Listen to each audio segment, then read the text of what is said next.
جمعے کی رات کو موت آ جائے حساب نہیں ہوتا، جمعے کے دن شام تک موت آ جائے حساب نہیں ہوتا۔ اللہ ایسا مہربان ہے۔ ایک نے مجھ سے پوچھا پھر رمضان کے بعد حساب لیتا ہے؟ میں نے کہا اللہ بڑا سخی ہے، وہ دنیا کا بادشاہ، لیا میرا قرضہ واپس کر، اور جب ایک دفعہ معاف کیا تو پھر معاف کریں۔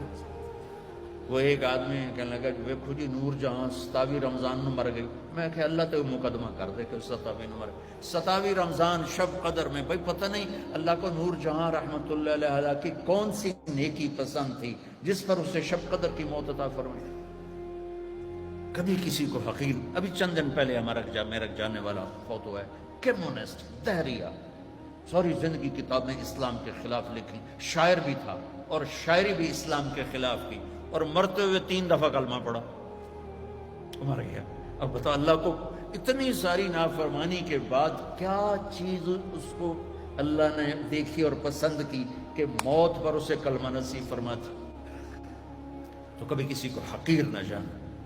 اور دوسرا رخ ہے نبی کی زندگی کا، وہ میں پہلے سے لے کے آ رہا ہوں، اچھے اخلاق۔ اپنے گھروں کو خوبصورت بناؤ۔ کتنا شوق ہوتا ہے بچیوں جب شادی ہوتی ہے کہ میرے گھر کی ڈیکوریشن ہو، ایسا کچن ہو، ایسا ڈائننگ ہو، ایسا بیڈ روم ہو، ایسا ڈرائنگ روم ہو۔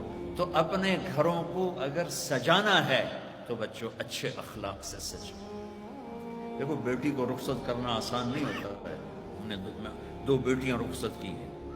آج تم کسی کی بیٹی کو گھر لے کے جا رہے ہو، قربانیاں یہ دیتی ہیں، تم تو اس کو گھر سے نکال کے لے جا رہے ہو۔ یہ اپنے ماں باپ کو چھوڑتی ہے، یہ بہن بھائیوں کو چھوڑتی ہے، یہ اپنی سہیلیوں کو چھوڑتی ہے، اپنی روٹین چھوڑتی ہے، اور سسرال کی روٹین میں اسے سیٹ ہونے میں وقت لگتا ہے، لیکن چوتھے دن ساساں دی یہ تا دل ہی نہیں لگتا پہ، یہ تو ماں نو ہی فون کیتی جاندی، ماں نو ہی فون کیتی جاندی۔ ابھی 2 دن پہلے کیس آیا میرے پاس کہ جی مجھے کہتے ہیں یہ تو ماں سے ہی باتیں کرتی رہتی ہے، جس نے جنا ہے اس کا کوئی حق نہیں۔ کہ بیٹا بالکل حق ہے۔ تو آپ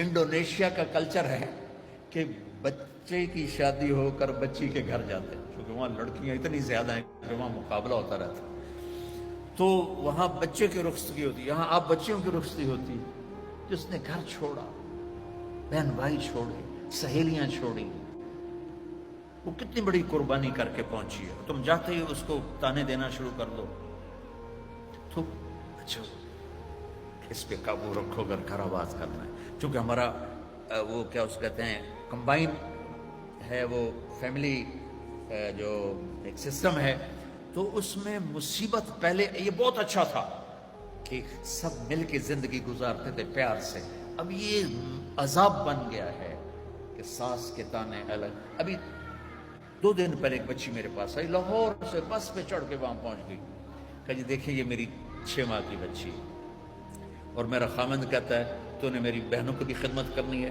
میری ماں کی بھی کرنی ہے، میرے باپ کی بھی کرنی ہے، میرے بھائیوں کی بھی کرنی ہے، اور مجھے بتائیں میری 19 سال عمر ہے اور یہ بچی میرے کندھے پر ہے، میں سارا دن نوکرانیوں کی طرح کام کرتی ہوں، پھر بھی رات کو اتنے تانے سنتی ہوں کہ رو رو کے سوتی ہوں۔ میرے بچوں، اگر آپ زندگی میں کوئی خوبصورتی دیکھنا چاہتے ہیں، اللہ کی قسم گاڑیوں سے نہیں، ڈگریوں سے نہیں، عہدوں سے نہیں، تمہارے اخلاق سے۔ اپنے اخلاق ایسے بناؤ کہ تمہاری بیوی تم پہ قربان ہو، تمہارے ماں باپ تمہارے لیے جھولیاں اٹھا کے دو۔ ہمارا علاقہ زمیندار ہے ماشاءاللہ، تو ہمارے ایک زمیندار دوست آئے مجھ سے ملنے، سنو غور سے، باپ کہہ رہا ہے مولانا صاحب میرا بیٹا آگ میں جل رہا ہو تو ہم ماں باپ اس کے لیے دعا نہیں کریں گے کہ اللہ اس کو بچا لے، اس نے ہمیں اتنا جلایا ہے، اتنا جلایا ہے کہ ہم کہتے ہیں ٹھیک ہے سڑ جا۔ ایسے نہ آپ بچیوں سے کہتے ہو آپ پرائے گھر میں جا رہی ہو، جگہ بنانے میں وقت لگتا ہے، اور بولنے سے وقت جگہ نہیں بنتی، خاموش رہنے سے جگہ بنتی۔